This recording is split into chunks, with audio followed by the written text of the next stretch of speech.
ኢየሩሳሌም ከመይ አላ ቤት አቦየ ከመይ አላ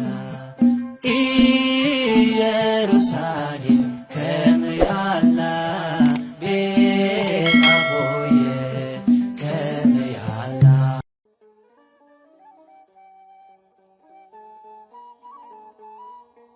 በስመ አብ ወወልድ ወመንፈስ ቅዱስ አሐዱ አምላክ አሜን። ጥበብ ኢያሱ ወዲ ሲራክ ምዕራፍ 9 አንስቲ ብዛዕባ ዝተውሃበ ምኽሪ።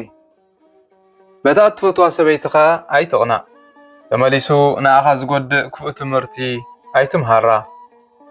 ከይትመልከካ ገዛእ ርእስኻ ኣሕሊፍካ ንሰበይቲ ትሃብ። ብመፈንጠርኣ ከይትተሓዝ ካብ መንዝራ ሰበይቲ ረሓቕ። ከይተስሕተካ ካብ ደራፊት ጓል ኣንስተይቲ ረሓቕ። ክልቲኹም ብኸቢድ ከይትቕፅዑ ንሓንቲ ድንግል ኣትኲርካ ኣይትጠምታ። ዘለካ ርስቲ ኩሉ ከይጠፍእ ገዛእ ርእስኻ ንኣመናዝር ኣንስቲ ኣሕሊፍካ ኣይትሃብ። ስለዚ ብኸተማ ክትሓልፍ ከለኻ ቀልባዕባዕ ኣይትበል። በቲ ሰብ ዘይብሉ ወገናት እውን ኣይትዛወር። ጽቡቕ መልክዕ ዘለዋ ሰበይቲ እንተረኣኻ ናብ ካልእ ገጽካ ጠምት። ምጽባቓ ንኻልእ ስለ ዝኾነ ኣትኲርካ ኣይትጠምታ። ፍቕሪ ጽብቕቲ ሰበይቲ ከም ሓዊ በሊዕዎም ዝሰሓቱ ብዙሓት እዮም። ልብኻ ምስኣ ከይሰልል እሞ ብስምዒት ተደፊእኻ ናብ ጥፍኣት ከይትጥሕል ምስ ሰበይቲ ሰብኣይ ክትበልዕ ወይ ሓቢርካ ነቢት ክትሰቲ ኣብ መኣዲ ኮፍ ኣይትበል። ምሕዝነት ምስ ካልኦት ሰባት ሓድሽ ምስኡ ክመዛዘን ኣይክእልን እሞ ዓርኪ ቀደምካ ኣይትሕደግ። ሓድሽ ዕርክነት ከም ሓድሽ ነቢት እዩ። በቲ ነዊሕ ዘመን ዝጸንሖ እዩ መቐረት ዝውስኽ። መወዳእትኡ እንታይ ከም ዝኾነ ኣይትፈልጥን ኢኻ እሞ ክብሪ ረኺብልካ ብሓጥእ ሰብ ኣይትቕናእ። ካብ እግዚኣብሔር ዝረሓቑ ሰባት ብዝሕጐስሉ ነገር ኣይትተሓጐስ። ህይወቶም ሙሉእ በደለኛታት ኮይኖም ከም ዝነበሩ ዘክር። ካብቲ ክቐትለካ ስልጣን ዘለዎ ሰብ ረሓቕ። ብዛዕባ ህይወትካ ኣይክትፈርህን ኢኻ። ግድን ኮይኑ ኣብ ጥቑኡ እንተቐረብካ ግና ኣዝኻ ጥንቁቕ ኩን። እንተዘይኮነ ክቐትለካ እዩ። ኣብ መንጎ ሕቡእ መፈንጠራ ትመላለስ ከም ዘለኻ ቁሉዕ ዕላማውን ከም ዝኾንካ ፍለጥ። ብዝከኣለካ መጠን ምስ ጎረባብትኻ ተፋለጥ። ምኽርኻ ግና ምስ ትፈላጥ ይኹን። ዝርርብካ ምስ ፈላጣት ሰባት ይኹን። ኩሉ ዝርርብኩም ከዓ ብዛዕባ ሕጊ ልዑል ኣምላኽ ይኹን። መቋርስትኻ ቅዱሳን ሰባት ይኹኑ። እቲ ዝስምዓካ ሓበን ከዓ ንእግዚኣብሔር ብምፍራህካ ይኹን። መራሕቲ ህዝቢ ሓደ ኽኢላ ሰብ በቲ ዝገበሮ ነገር ይነኣድ። ጥበበኛ መራሒ ህዝቢ ከዓ በዘራረብኡ ይፍለጥ። ለፍላፊ ሰብ ኣብ ገዛእ ከተምኡ ኩሉ ሰብ ይሃድሞ። እቲ ተሃዊኹ ብዘይ ምጥንቃቕ ዝዛረብ ድማ ይጽላእ።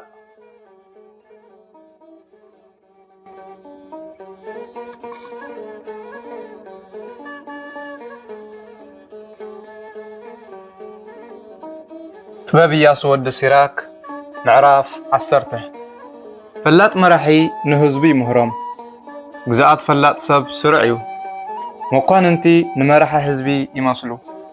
ኣብ ከተማ ዝነብሩ ህዝቢ ንኸንቲባታ ከተማ ይመስሉ። ዘይተማህረ ንጉስ ንህዝቡ የዕንዎም። መስተውዓሊ መራሒ ዝረኸበት ከተማ ግና ተዓቢ። ኣብ ምድሪ ዘሎ መንግስቲ ኣብ ኢድ እግዚኣብሔር እዩ። በቢግዚኡ ከዓ ምዱብ መራሒ ይምዘዘሉ።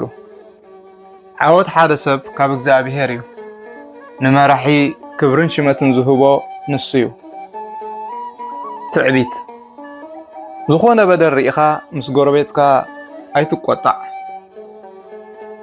ተቆጢዕኻ ከለኻ ከዓ ገለ ነገር እኳ ኣይትግበር። ትዕቢትን ምጉዳል ፍትሕን ብእግዚኣብሔርን ብሰብን ጽሉኡን ፍንፍኑን እዩ። ምጉዳል ፍትሕን ትዕቢትን ሃብትን ምኽንያት ዕንወት መንግስታት እየን። ገና ብህይወት ከሎ ሰብነቱ ዝፈርስ ሓመድን ሓኽሙሽትን ዝኾነ ሰብ ከመይ ኢሉ ክዕበ ይኽእል? ነዊሕ እዋን ዝገበረ ሕማም ንሓኪም የገርሞ። እቲ ሎሚ ብህይወት ዘሎ ንጉስ እኳ ጽባሕ ሬሳ እዩ። ከመይ ሰብ ምስ ሞተ ርስቱ ሃመማን ለመም ዝብሉን ሓሳኹን እዮም። ሓደ ሰብ ትዕቢት ክጅምሮ ከሎ ካብ እግዚኣብሔር ይርሕቕ እወ ልቡ ካብ ፈጣሪኡ ይርሕቕ። ናይ ትዕቢት መጀመርታ ኃጢአት እዩ። እቲ ኣብ ትዕቢት ደሪቑ ዝነብር ሰብ ከዓ ክፍኣት ይተፍእ። ስለዚ እውን እግዚኣብሔር ኣብ ልዕሊኦም መሪር መቕጻዕቲ ኣውረደሎም፣ ፈጺሙ ድማ ኣጥፍኦም። እግዚኣብሔር ንመራሕቲ ካብ ዝፋኖም ደርበዮም፣ ንትሑታት ድማ ኣብ ክንድኦም ኣንበሮም።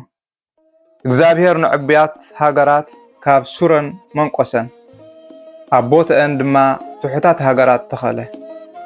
እግዚአብሔር ንምድሪ ኣህዛብ ገልበጠን፣ ንኣቶም ከዓ ካብ ሱር መሰረቶም ኣጥፍኦም። ንገለ ካብኣቶም ኣልጎሶምን ኣጥፍኦምን፣ ንመዘከርቶም ድማ ካብ ገጽ ምድሪ ደምሰሶ። ኩርዓት ንሰባት ኣይተፈጥረን፣ ነድሪ ዘለዎ ቁጣዕ እውን ካብ ኣንስቲ ንዝተወልዱ ዝተዋህበ ኣይነበረን። ክብሪ ዝግብኦም ህዝቢ፣ እቲ ክብሪ ዝግብኦ ዓለት ዓለት ወዲ ሰብ እዩ እወ እቲ ንእግዚአብሔር ዝፈርህ ዓለት ክብሪ ይግብኦ እዩ። እቲ ክብሪ ዘይግብኦ ዓለት ዓለት ወዲ ሰብ እዩ እወ እቲ ንትእዛዝ እግዚአብሔር ዘፍርስ ዓለት ክብሪ ኣይግብኦን እዩ። መራሒ ነቶም ዝስዕብዎ ከኽብር ጉቡእ እዩ፣ እግዚአብሔር ድማ ነቶም ዝፈርህዎ ከኽብሮም ጉቡእ እዩ። ናይ ዓወት መጀመርታ ንእግዚአብሔር ምፍራህ እዩ፣ ናይ ውድቀት መጀመርታ ከዓ ህልኽን ትዕቢትን እዩ። ክብሪ ሃብታማት ኮነ ክብሪ ውርያት ሰባት ከምኡውን ክብሪ ድኻታት ሰባት ንእግዚአብሔር ምፍራህ እዩ። ነቲ በሊሕ ኣእምሮ ዘለዎ ድኻ ክብሪ ክትከልኦ ቁኑዕ ኣይኮነን፣ ንሓጥእ ድማ ክብሪ ክትህቦ ጉቡእ ኣይኮነን።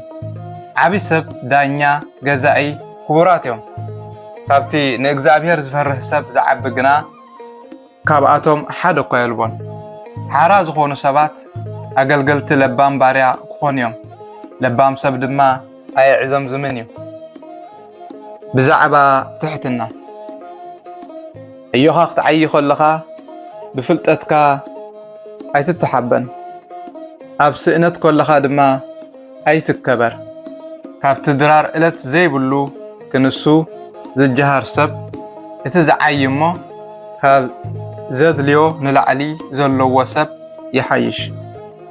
ወደ ትሑት ብምዃንካ ሓበን ይሰማዕካ፣ ንርእስኻ እትወስዶ ክብሪ ከዓ መጠንካ ይኹን። ኣብ ገዛእ ርእሱ ሓጢአት ንዝገብር ሰብ ጽቡቕ ኣለኻ ዝብሎ መን እዩ? ገዛእ ህይወቱ ንዘዋርድ ሰብከ ዘኽብሮ መን እዩ? ድኻ ሰብ ብዘለዎ ፍልጠት ይኸብር፣ ሃብታም ሰብ ድማ ብዘለዎ ሃብቲ ይኸብር። ድኻ ክንሱ ዝኸበረ ሰብ ሃብታም ምስ ኮነ ደኣ ክንደይ ክኸብር እዩ። ሃብታም ክንሱ ዝተዋረደ ሰብከ ድኻ ምስ ኮነ ክንደይ ክዋረድ እዩ።